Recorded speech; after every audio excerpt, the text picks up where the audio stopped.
frágil Pascal, que procurou falar sobre a aposta em Deus, como Klepper, como o próprio Isaac Newton, como já foi dito aqui.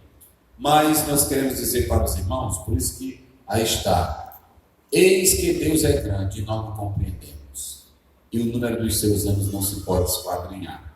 A mente mais exímia, mais brilhante, ela não pode dissecar a Deus, porque Deus, ele não pode ser mensurado pelas vias das racionalidades.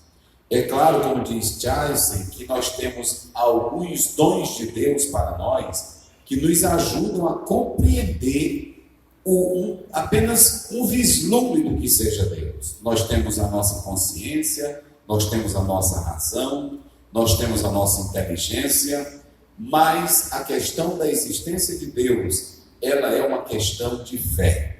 É por isso que Hebreus 11:6 diz: todo aquele que se aproxima de Deus tem que crer que Ele existe. Então, nós temos que seguir aquela frase: nós não temos que entender para crer, mas nós temos que crer para entender. Porque se você for tentar entender para crer, você não vai crer nunca. Porque tem coisas na Bíblia que você nunca vai explicar pela tua razão. Nunca. Por exemplo, em 1 Timóteo 3,16, Paulo diz: grande é o mistério da piedade. Grande é o mistério. Nós não podemos explicar essas coisas. Patinamos buscando essas questões. Agora, nós cremos no que a Bíblia diz. E como dizia Calvard, quando ele usa Eclesiastes 5:2, ele diz: saiba que Deus está no céu e tu está na terra.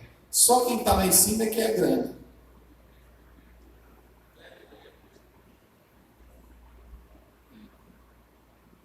Meus irmãos, o irmão dono do Focus já tirou lá? Por favor. Ele disse que o rapaz estava interditando do Focus que apareceu aqui. Rapidinho, meu irmão, tira lá. Tira lá o Focus. Tira, senão eles vão. Muito bem. Então, meus queridos irmãos, sem perda de tempo, eu quero nesse momento convidar o pastor Roberto Santos, e ele vai fazer uso do microfone. Vamos recebê-lo com a salva de palmas nessa oportunidade. E com ele tempo para ministrar.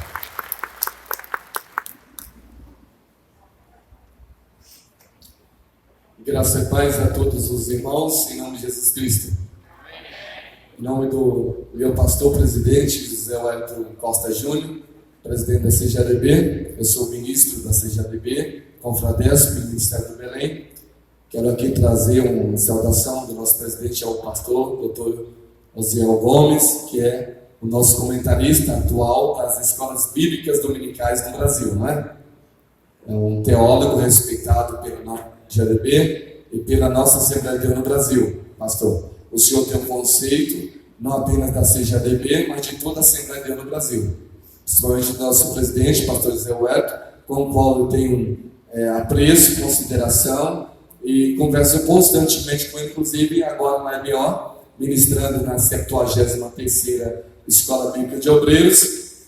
O seu nome sempre é presente, pelo seu zelo pela Assembleia de Deus no Brasil, pelo seu zelo pelas Escrituras e pela Assembleia de Deus. Parabéns. E a Igreja do Estado do Maranhão está de parabéns por ter um pastor, que não é apenas um pastor, mas é também um teólogo pentecostal, um pastor que zela não apenas pelo pentecostalismo, pelo que o significado de igreja hoje no mundo, no século XXI. Que Deus continue abençoando o Senhor.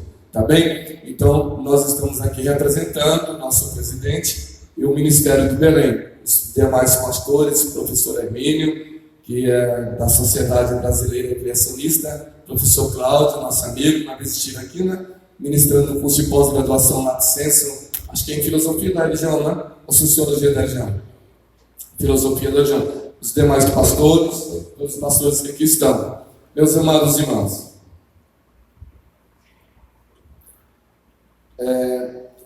pela misericórdia de Deus, este ano, eu completei 33 anos de casamento, tenho 3 netas, e 34 anos de ministérios pela CGADB.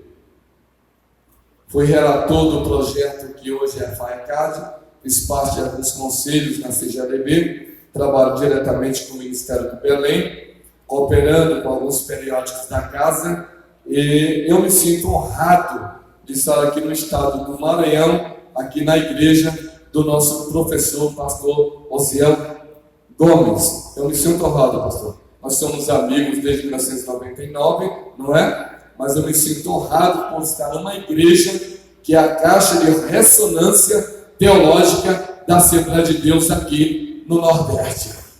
É a caixa de ressonância. Tudo que é dito aqui nesse culto está soando no Brasil inteiro. Tudo que é dito aqui é escutado no Brasil inteiro. Sabia disso? É escutado no Brasil inteiro. Meus irmãos, eu fui convidado para falar sobre ateísmo, criacionismo. Eu comecei o ministério aos 19 anos de idade, em 1985, pela Convenção Geral das Assembleias do Brasil, a 27ª AGO da CGADB. Eu fui ordenado na época, estavam presentes o pastor, por exemplo, o pastor Manuel Ferreira, que hoje é de Madureira, o pastor Alcídio Acebites Vasconcelos, e tantos outros pastores que passaram, por exemplo, o pastor que trabalhou no Recife, que é aquele grande teólogo, Eurico Beckstein, que estava também. O Hernanei Cabral, trabalhei 10 anos com ele. Eu fui ordenado aos 19 anos solteiro, com 20 anos casei. E casei com a maranhense, aqui de Vitorino Freire. Eu sou mineiro, mas a minha esposa é aqui do estado do Maranhão. Quem é do Maranhão aqui? Graças a Deus. Eu sempre digo que a igreja do estado do Maranhão é uma igreja avivada, pentecostal, bíblica e assembleiana. Eu sempre falo, eu tenho ministrado em 35 países, em 3 continentes, mas eu nunca deixo de dizer: vocês querem conhecer uma Assembleia de Deus? Visite o estado do Maranhão. Vocês vão saber o que é uma Assembleia de Deus. Muito bem. E assim que Deus me chamou para o ministério, eu também comecei a estudar teologia. Eu concluí o meu curso de teologia aos 24 anos de idade. Hoje eu tenho 53. Estou casado há 33, tenho 3 filhos e 3 netas. Não parece, né? Estou jovem, um cara de 30 anos. Eu decidi estudar filosofia, direito, pedagogia, história e concluí todos esses cursos. Fui professor de escolas públicas por 10 anos, na educação de ensino fundamental e médio, professor de filosofia, sociologia, história, língua portuguesa, direito também nas escolas públicas, não sei se ainda tem hoje no Brasil. Fui professor por 10 anos. Depois, trabalhei como professor na educação superior, como docente nos cursos de pós-graduação, lato sensu, estrito sensu, mestrado e doutorado. Concluí os cursos de mestrado e doutorado em educação e filosofia e ciência da religião. Concluí este ano, pela graça de Deus, o pós-doutorado em ciência da religião pela Universidade Católica de Portugal, Lisboa, graças a Deus, trabalhando sobre conversão e transformação social. Então nós estamos na academia. Deus me deu a oportunidade de fazer 5 faculdades, 8 pós-graduações, 4 mestrados e 3 doutorados e pós-doutorado, 2 pós-doutorados. Mas sabe o que eu descobri? Eu não sei nada. Eu não sei de nada, pastor. Eu só tenho fé. Eu só creio na Bíblia. Deus me deu a oportunidade de publicar 28 livros, inclusive em inglês e espanhol. E este livro meu aqui, que é o Comentário de Romanos, prêmio da Academia Evangélica de Letras do Brasil, hoje, pela misericórdia, membro da Academia Evangélica de Letras do Brasil, quero indicar o professor Osiel Gomes para ser componente da nossa academia. Só aceita? Então, por favor, só o currículo, não precisa apresentar nada, só o seu nome já está aprovado, né? Então Deus nos deu esse comentário. Irmãos, quando eu recebi o convite para falar sobre por que creio em Deus, eu percebi aqui hoje o discurso de todos os oradores. O que é que eu tenho aprendido na academia? O que é a academia? A academia é a universidade. A academia é a universidade. Todas as vezes que nós falamos de academia, isso quer dizer o quê? A universidade, não é assim, professor Zé? Academia é a universidade. O senhor tem um doutor em direito, um filósofo, um pedagogo. Academia é a universidade. Irmãos, Deus me levou para a Inglaterra em 1995. Eu havia sido aprovado em um concurso público super concorrido para ser capelão oficial da Polícia Militar do Distrito Federal. O primeiro concurso público de capelão oficial da PMDF. Eu passei em todas as etapas. Marcaram a data da minha posse. Na data da minha posse, sabe onde eu estava? Na Universidade de Cambridge, na Inglaterra. Eu havia recebido uma bolsa do CNPq, deixei a PM de ser capelão e fui para a Inglaterra. Os meus parentes e a igreja todos disseram: Roberto é louco. Roberto foi para a Inglaterra e deixou de ser oficial capelão da Polícia Militar do Distrito Federal. Mas sabe o que aconteceu? Eu não tinha chamada para ser militar. Eu fui chamado para ser pregador, apóstolo e professor do Evangelho. Eu fui chamado para ser militar, dando tiro para todo lado aí. Foi chamado para isso. Quem foi chamado para dar pipoco? Amém. Eu não fui chamado. Resultado, passei 3 anos na Inglaterra. O professor sabe, reverendo. Concluiu o doutorado na Universidade de Cambridge, onde estudou Isaac Newton, Charles Darwin e tantos outros que passaram por lá. Concluiu o doutorado em filosofia. Foi também professor no International Bible Institute of London por 3 anos. Trabalhei lá. E desde 95 trabalho na Europa. Hoje coopero com todos os países do sul da Europa, como Itália, França, Espanha, Portugal. Coopero com as instituições das Assembleias de Deus. Para os irmãos terem uma ideia, hoje na Itália, eu vou falar como pastor da Assembleia de Deus. Hoje na Itália, pastor Uziel, nós temos 1.200 congregações da Assembleia de Deus italianas. Hoje na Itália. Nós temos hoje na Alemanha 833 igrejas pentecostais da Assembleia de Deus. Na França, quase 1.000 igrejas. Em Portugal, quase 600. Na Espanha, quase 700. E eu coopero com essas instituições como professor visitante. O que acontece? Os brasileiros vão para a Europa e dizem: não existe igreja na Europa. Por quê? Eles visitam igrejas brasileiras, igrejas fundadas por pastores brasileiros. Mas a Europa está sendo avivada pelo Espírito Santo de Deus. E o que acontece? Nós temos também as nossas academias. Itália tem 2 academias. França, 2 academias. Espanha, 1 academia. Portugal, 1 academia. Na Bélgica, nós temos um seminário teológico intercontinental internacional. No Reino Unido, nós temos uma universidade da Assembleia de Deus. Hoje a Assembleia de Deus no Reino Unido tem quase 700 igrejas e uma universidade no país de Gales. Irmãos, isso é o mover do Espírito Santo. Sabe quantas igrejas a Assembleia de Deus tem na Índia? Sabe quantas? 80.000 igrejas, 9 seminários e 16 milhões de assembleianos. A Ásia, em Singapura, nós temos uma universidade e uma igreja de 5.000 pessoas sentadas. E nós visitamos, irmãos.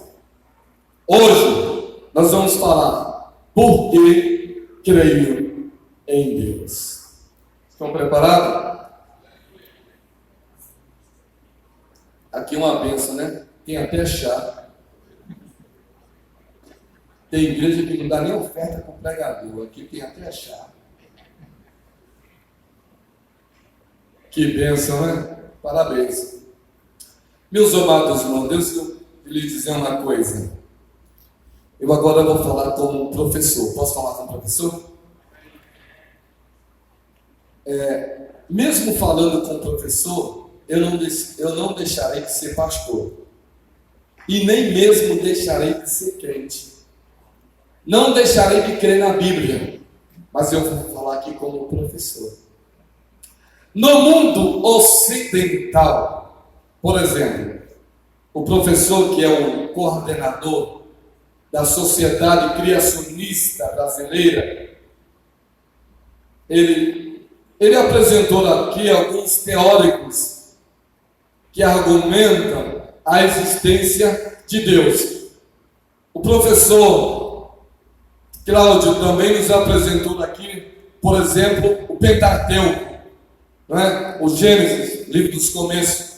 O professor também, pastor, nos apresentou aqui também, que citou alguns filósofos, alguns teólogos, algumas autoridades que advogam a existência de Deus.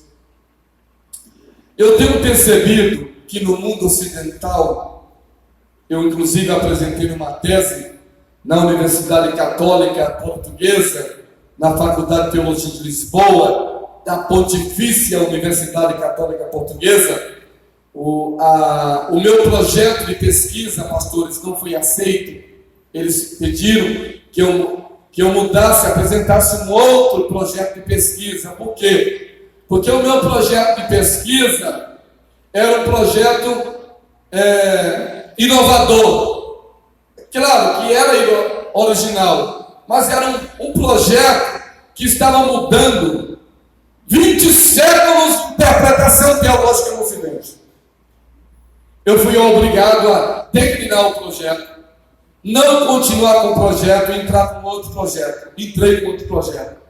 Mas o meu projeto, esse primeiro, que não foi aceito porque não havia uma linha de pesquisa na Universidade Católica Portuguesa, a UCP, e o professor, inclusive um dos grandes catedráticos, o professor Américo Pereira, que é PhD em Platão, a mente mais brilhante em Platão do mundo ocidental.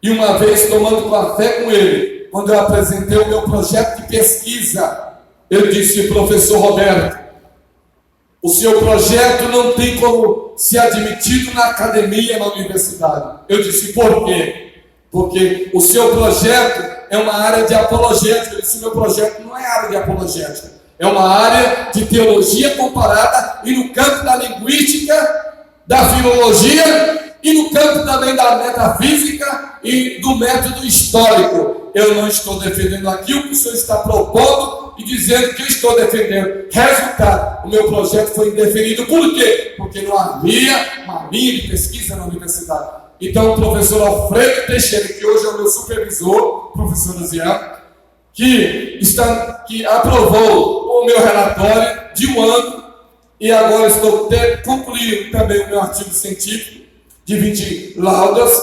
Eu disse: entre com outro projeto. Entrei, cujo título é A Conversão como Processo de Transformação Social. Qual é a tese do meu projeto? Não existe salvação sem transformação social. Se você é salvo, você tem que ser o melhor cidadão. Porque o crente que sonega até impostos não pode dizer que é salvo, pastor. Não dá dízimo e oferta, não pode dizer que é salvo. Esse negócio de salvo, racionalmente, isso é teologia do calvinismo. Na teologia bíblica, não. O salvo tem que ser convertido e continuar convertido e corresponder na obediência do discipulado.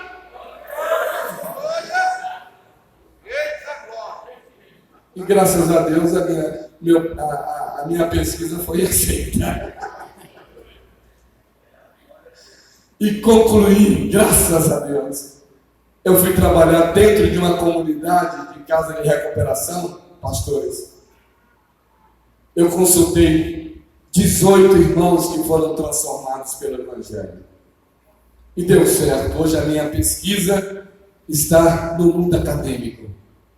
A primeira pesquisa de um teólogo pentecostal aprovado dentro de uma universidade europeia a nível de pós-graduação, de pós-doutorado em teologia. Não existe. Pela graça de Deus, eu sou o primeiro pós-doutor pentecostal dentro de uma universidade europeia. Amém? Vamos aplaudir Jesus?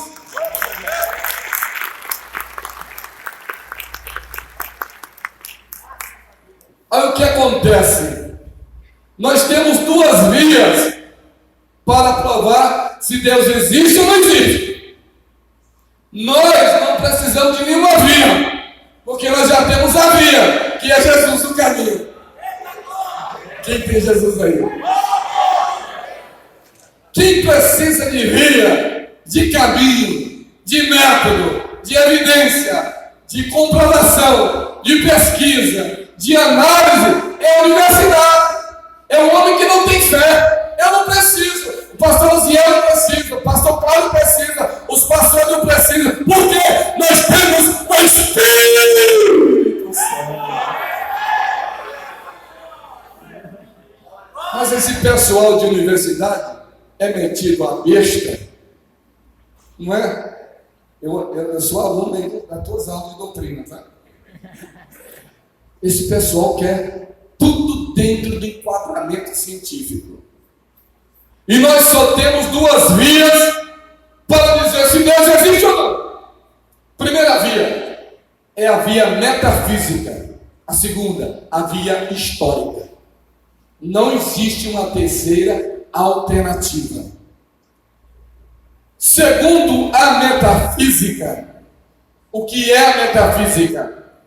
A metafísica é tudo aquilo que você quer dizer acerca de Deus, mas não pode dizer a não ser à luz de um método, de um argumento que os escolásticos, os protestantes, chamaram de analogia entes, ou seja, analogia do ser. Por quê? Qual é o objeto de pesquisa da filosofia? O ser. Qual é o objeto de pesquisa de Deus? Da teologia? Deus. Mas onde é que Deus está fundamentado? No ser. O que é o ser? Como é que eu posso estudar o ser? A não ser a luz da ontologia e da metafísica. Por exemplo, espacialidade, temporalidade e existencialidade. Isso nós estudamos na metafísica. Na metafísica. Então, o que acontece?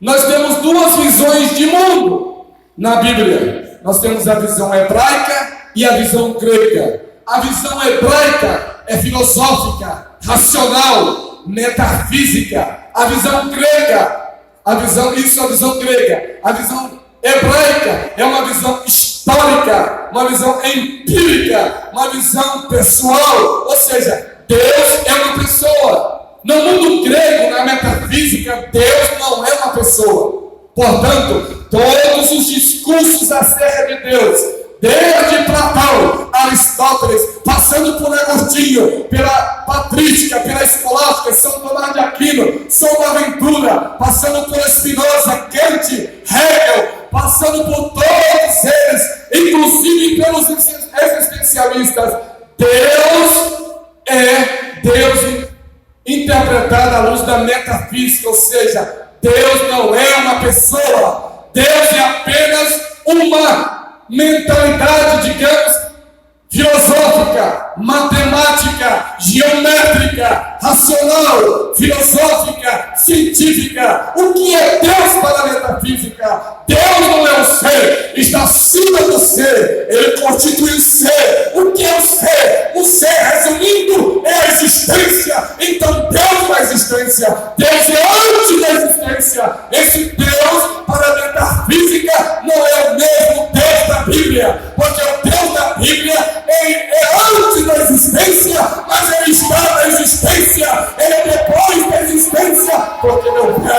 noivado. Essa é a diferença. Agora, qual é o problema?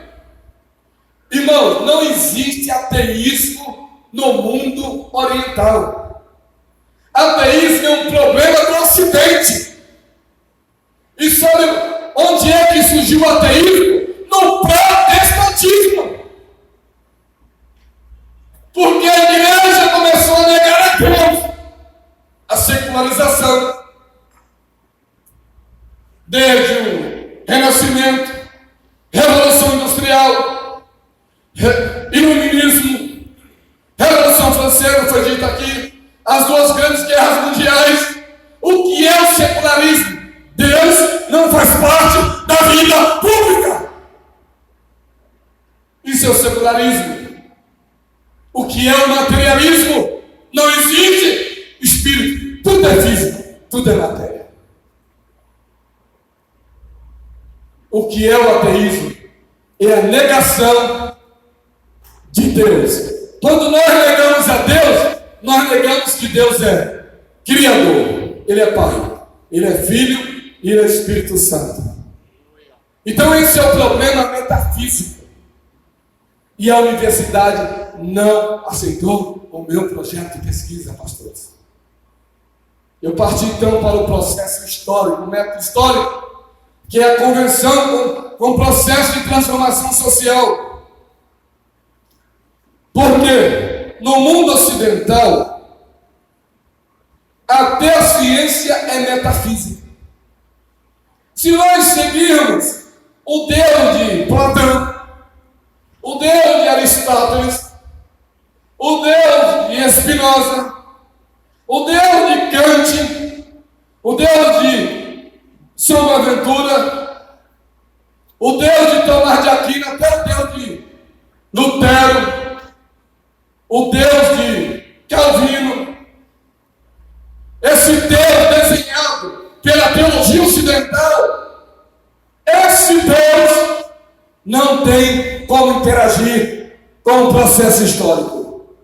Por isso que Calvin rompe com a analogia entes, que é a analogia do ser. Calvin disse: Deus não pode ser conhecido pela natureza, pela razão, pela ciência, pela filosofia, pela arte, pela literatura, pela ciência, pela economia.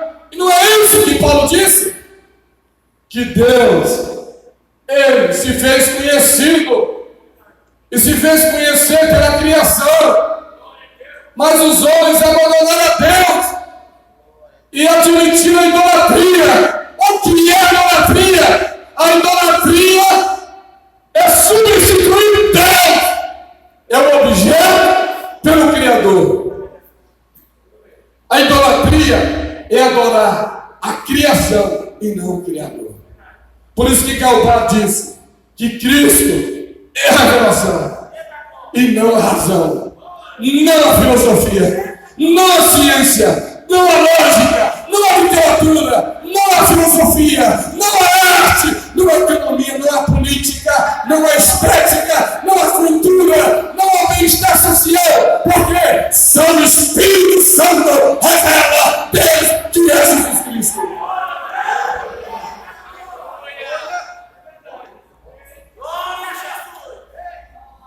Meus irmãos, nós podemos fazer essa conferência aqui. Podemos levar essa conferência até para a ONU, para as universidades. Mas se o Espírito Santo não revelar Jesus, a Bíblia não passa de uma literatura. Concorda, professor?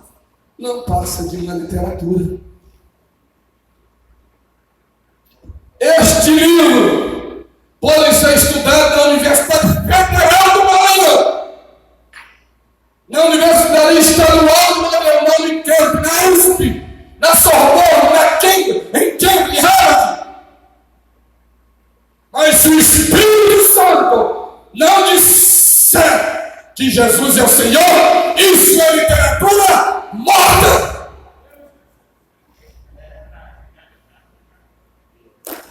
Quem tem o Espírito aí?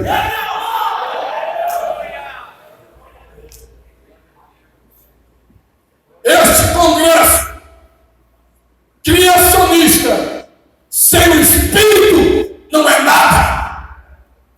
Sem Deus não é nada. Sem Cristo não é nada. Cristo é a revelação. O Espírito é a revelação. A palavra é a revelação. Deus é a revelação. Agora, é obra de Deus e não do homem. Eu fui professor 10 anos em escola pública. Não converti ninguém. Fui professor de filosofia. Não converti ninguém. Quando eu decidi ser pastor na escola, eu salvei a luz. Você não salva ninguém como teólogo, como filósofo, como médico, como advogado, mas como pregador, você salva. Você está pensando que é seu PhD, o seu mestrado, a sua licenciatura que vai converter? Não se engane, quem converte é o Espírito.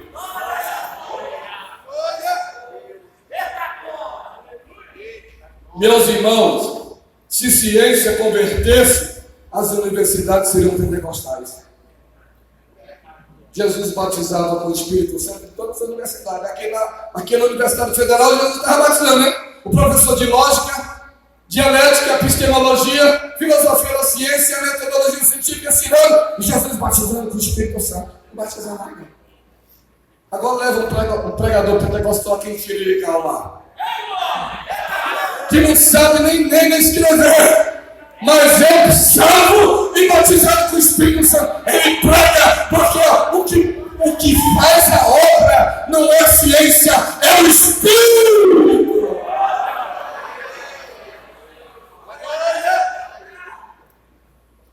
Irmão, sabe por quê que nós inventamos um congresso como esse, com todo respeito? É porque nós às vezes achamos que o evangelho não é suficiente. Eu sei que isso aqui é suficiente. Estão entendendo? Porque Paulo diz: ninguém diz que Jesus é o Senhor, senão pelo Espírito. Ninguém! Se Jesus quiser converter a Macron, presidente da França vai se converter. Mas é o Espírito. E quando o Espírito sopra, ninguém fica em pé. Todo mundo cai. Eu sou um cientista, sou um pós-doutor pela Universidade Católica, sou. Mas antes de ser pós-doutor, eu sou pentecostal. Sou crente, irmão. Se eu achar que os meus argumentos filosóficos, científicos, vão substituir a Bíblia, eu sou aqui o primeiro fariseu, enganador. Porque nada substitui a Bíblia, a palavra de Deus. Eu quero perguntar aqui: quem aqui foi salvo pela ciência? Levante a mão. Agora, quem aqui foi salvo pelo Evangelho?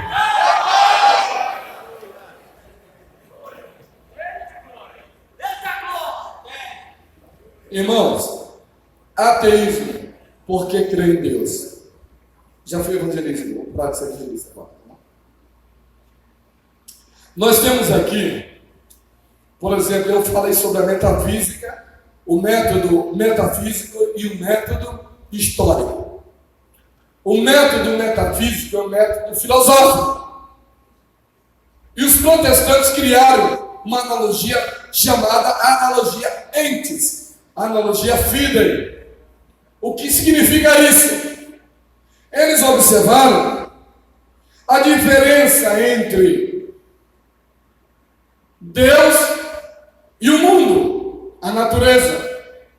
Ou seja, Deus é o Criador, o homem é a criatura. Deus é infinito, o homem é finito. Deus é mortal, o homem imortal, e o homem mortal. Isso é analogia ente. E Paulo refutou isso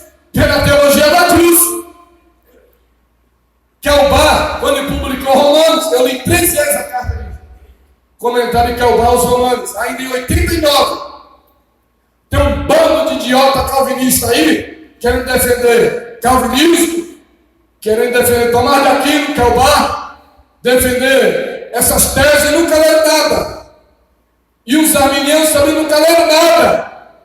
Essa juventude que quer pregar e quer defender o Evangelho, eu vou dar um conselho para você: matricule-se no Instituto Bíblico urgente. Porque tem muita gente, irmão, metida a saber, mas nada sabe. É verdade ou não é? O camarada dorme e acorda conferencista internacional. Nunca saiu de Tirirical, mas é internacional.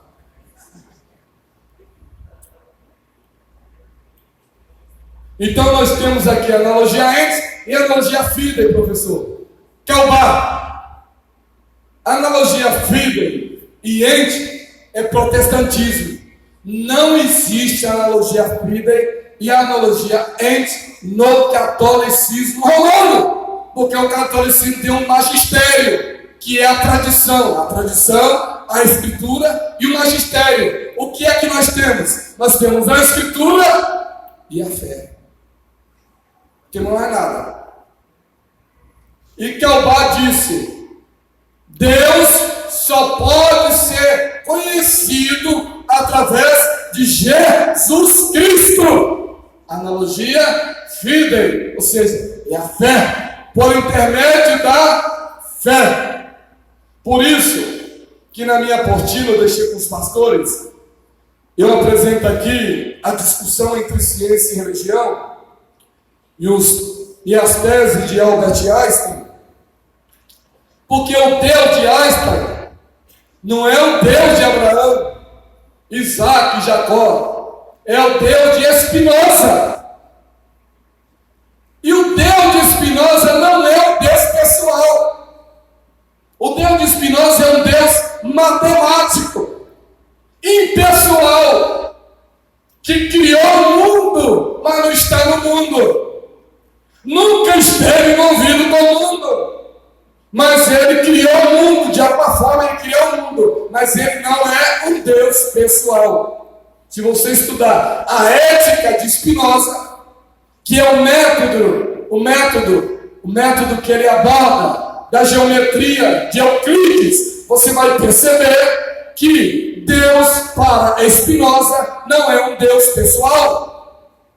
O Deus de Platão também não. E nem o Deus de Aristóteles é um Deus pessoal. Irmãos, Deus só é Deus pessoal na Bíblia. Ele disse: eu sou o Deus de Abraão, eu sou o Deus de Isaac e eu sou o Deus de Jacó. Por isso que Jesus, quando responde a um questionamento de santos seus, ele vai dizer acerca da teoria da ressurreição. Por quê? Porque para Deus, Abraão, Isaac e Jacó não estavam mortos, estavam vivos no paraíso. Isso é já o campo da escatologia. Por isso que aqui na história do ateísmo, nós temos algumas questões. Nós temos o ateísmo espiritualista, que diz o seguinte: eles advogam a existência da matéria, mas Deus é espírito. Mas eles não dizem o que é espírito. Temos o ateísmo filosófico, materialista, espiritualista, o ateísmo e agnosticismo.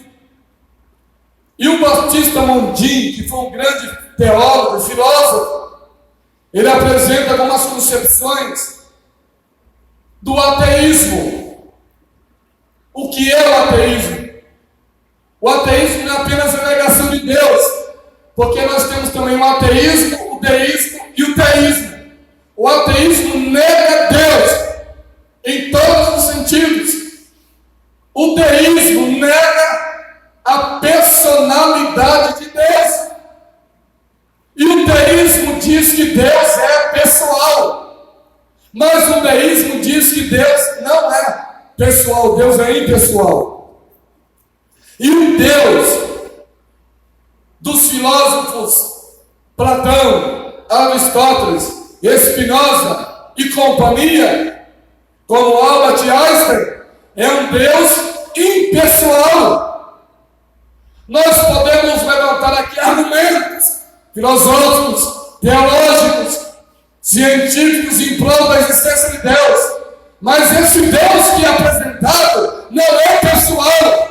O Deus pessoal é o Deus de Atos dos Apóstolos, capítulo 17, o Deus que criou os céus e a terra.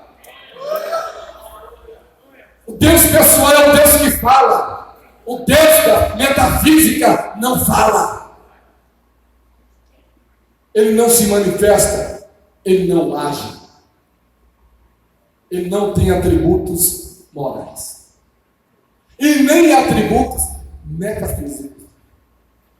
Porque os atributos metafísicos nós construímos no processo de construção da teologia ocidental a partir da teologia teísta de um Deus pessoal, que é onipresente, onipotente e onisciente. Mas o Deus metafísico não é nem onisciente, e nem onipotente, e nem onipresente. Irmãos, a igreja não precisa do Deus de Platão, nem do Deus de Aristóteles, nem do Deus de Spinoza, nem de Kant. A igreja precisa do Deus e Pai de Jesus Cristo, que é um Deus pessoal. Pastor Roberto, o senhor como professor, como é que vai resolver esse problema todo? Eu sou teólogo, mas eu estou revelação. Eu estou falando aqui, mas Deus me revela o que está passando na mente de muita gente. Como é que o senhor vai resolver o problema do Deus metafísico e do Deus histórico? É que o Deus histórico, que é o verbo encarnado, é a hipóstase do Deus metafísico. Entenderam? Se não entenderam, só na glória, nessa aula.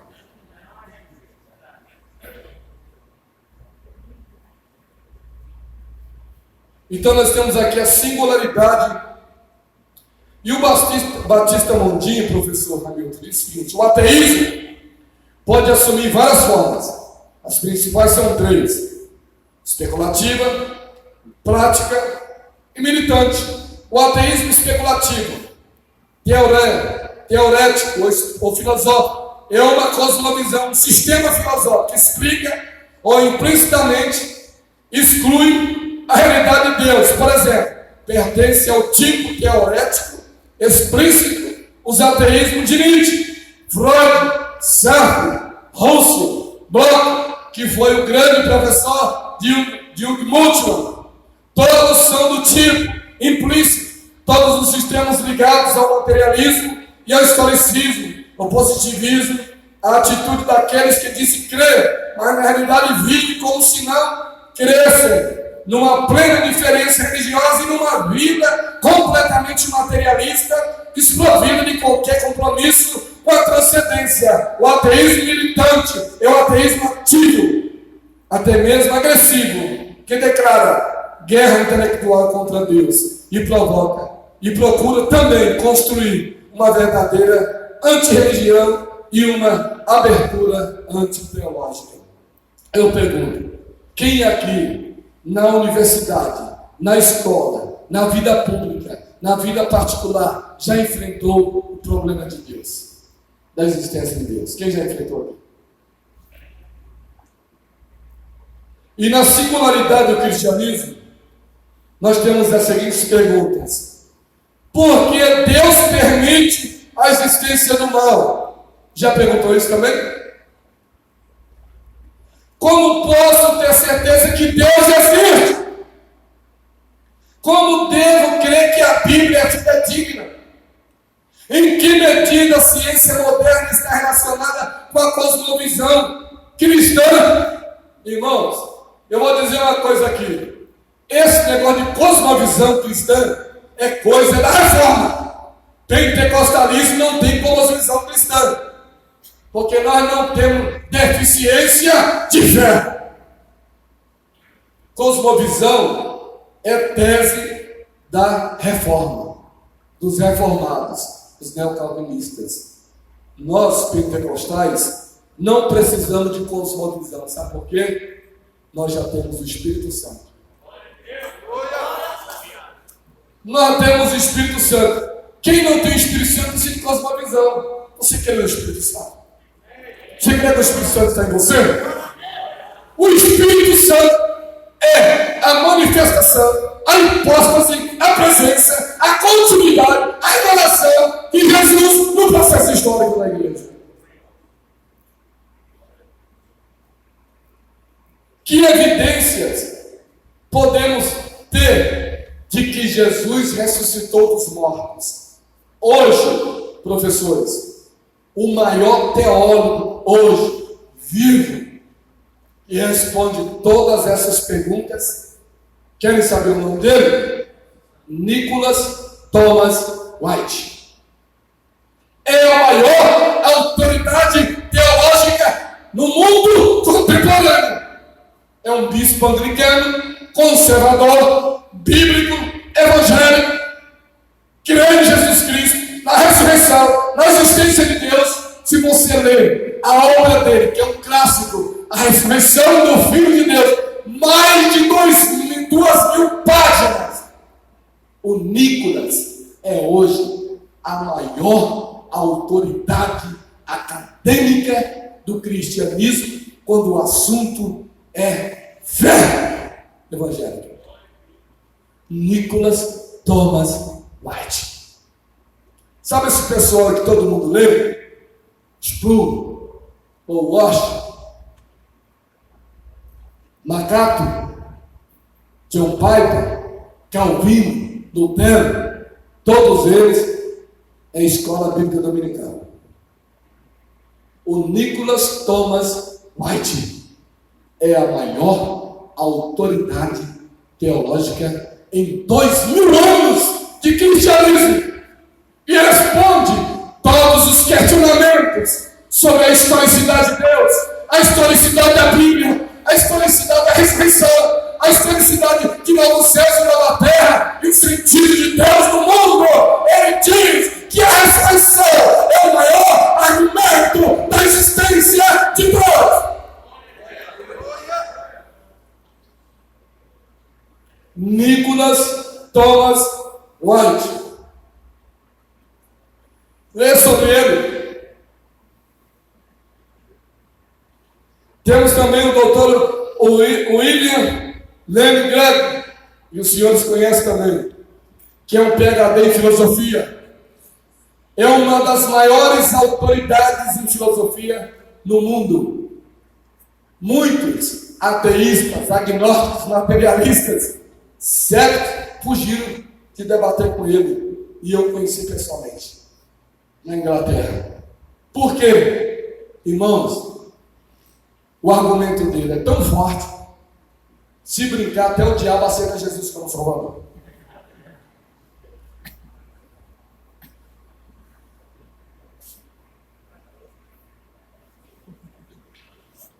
Aí ele vem para cá ser aluno de escola bíblica dominical. É a maior autoridade filosófica do cristianismo. Ele é maior que Agostinho, maior que Calvary. É porque nós não estamos acostumados com esse debate. Porque esse debate não existe na igreja. A igreja não precisa de debate. Precisa, professores? Não. Porque, irmãos, aqui na igreja é o Espírito Santo que opera. Nós não precisamos de debate aqui na igreja. O debate é no parlamento, na universidade, na vida pública, no evangelismo. Na igreja não. O Espírito Santo falou, está falando. A Bíblia diz, está dito.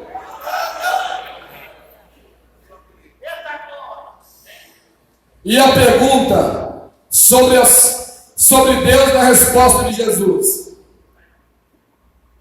Veja, Deus me deu este livro aqui, professores. Pregação no Espírito. Leia este livro. Eu tenho aqui 10 exemplares. 9. Comentário de Romanos. 9 exemplares, o professor Ramiro já pegou dele, inteligente, já pegou dele. Vocês estão percebendo que o meu discurso não está sendo científico, mas evangélico, pentecostal?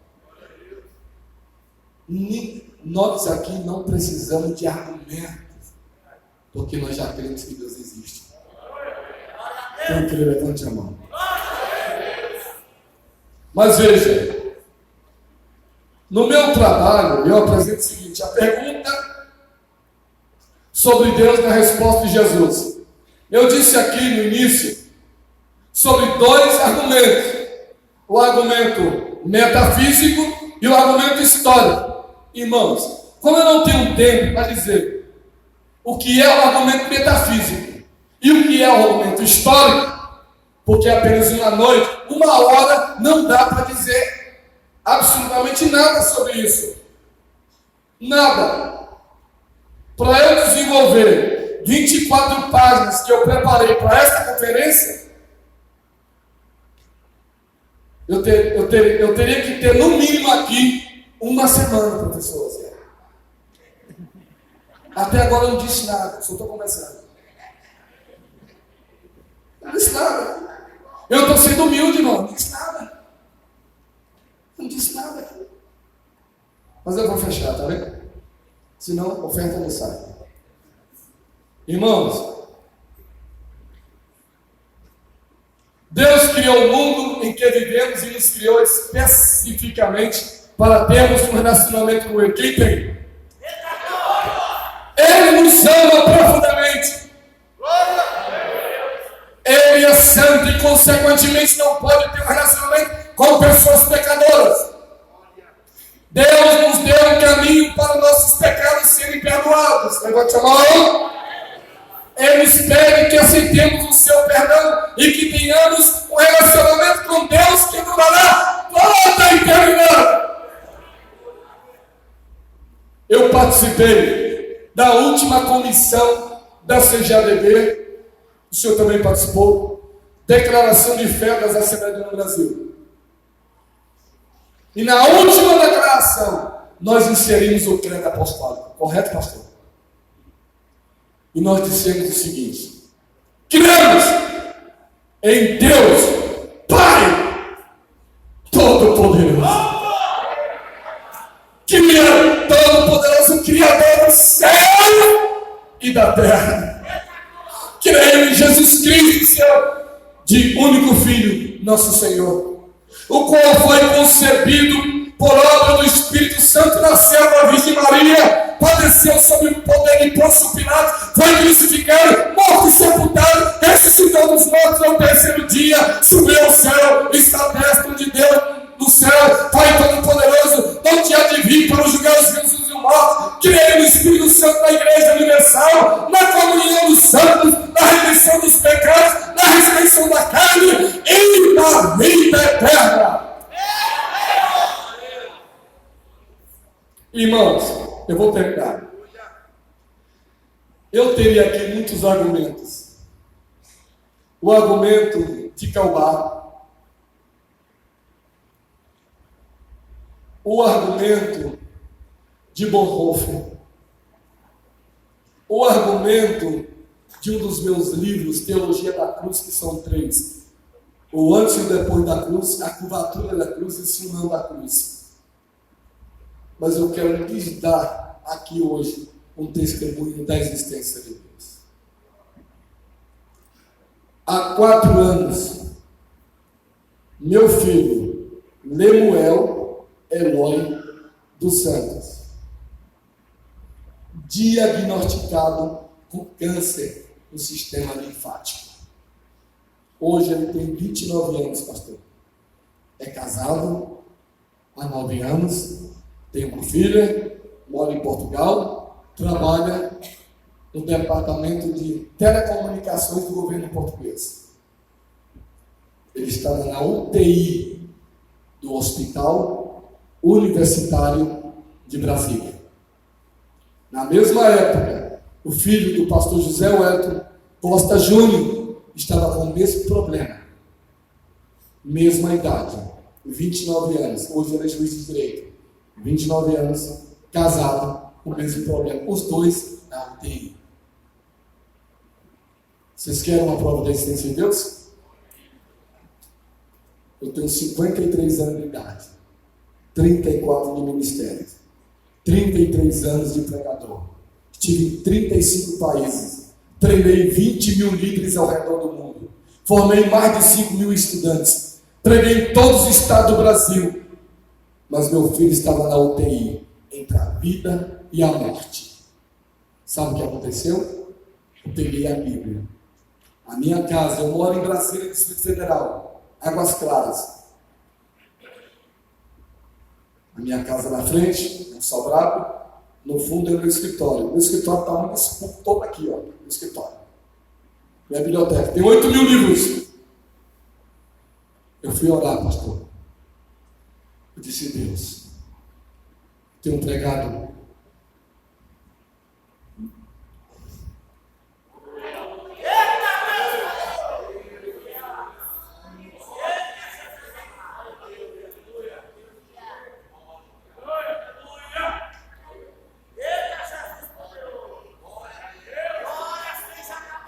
Irmãos, eu estava orando entre a minha casa e o meu escritório. Eu tinha um Siddur, o pastor sabe que é Siddur, um livro de orações em hebraico. Estava orando. Eu disse, Deus, eu tenho pregado o teu evangelho há muito tempo. Eu já vi mortos antes.